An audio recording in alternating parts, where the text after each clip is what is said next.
सर्वदा सेव्य दादाजी श्री गोकुलनाथ प्रभु चरण शरण अनुरक्त समस्त सेवक वैष्णव वृंद આજે શ્રી હરિદિવસના અનેક અનેક આશીર્વાદ અને શુભેચ્છાઓ।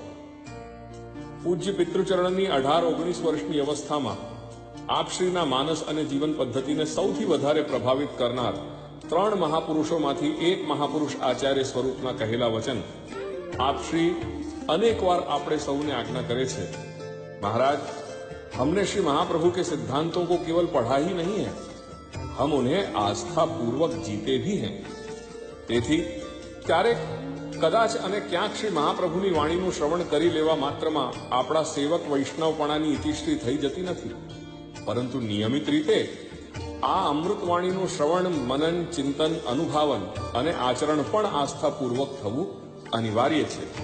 કારણ કે શ્રી મહાપ્રભુના વચનોનું અનુસંધાન અને આચરણ જ આપણને આપણા અસ્તિત્વ અને જીવનની સાર્થકતા પ્રદાન કરનારું છે।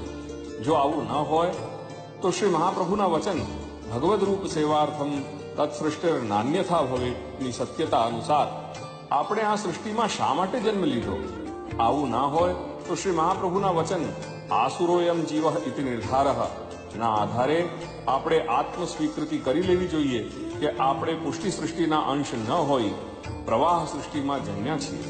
સમસ્ત શાસ્ત્ર રાશિ હોવા છતાં, વિરલ રીતે પણ શાસ્ત્રના પ્રવક્તા હોવા છતાં આજે આધુનિક સમયમાં કળિયુગની મહામારીના કારણે શાસ્ત્રોક્ત સમસ્ત સાધનો ભગવદ ઈચ્છાના કારણે કુંઠિત બની ગયા છે।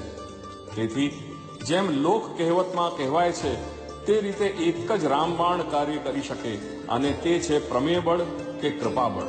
કેમ કે બીજા તમામ સંસાધનો સહૈતુક કાર્ય કરતા હોય છે, અર્થાત કારણ હોય તો કાર્ય થાય, માત્ર અને માત્ર કૃપાબળ અહૈતુક કાર્ય કરે છે।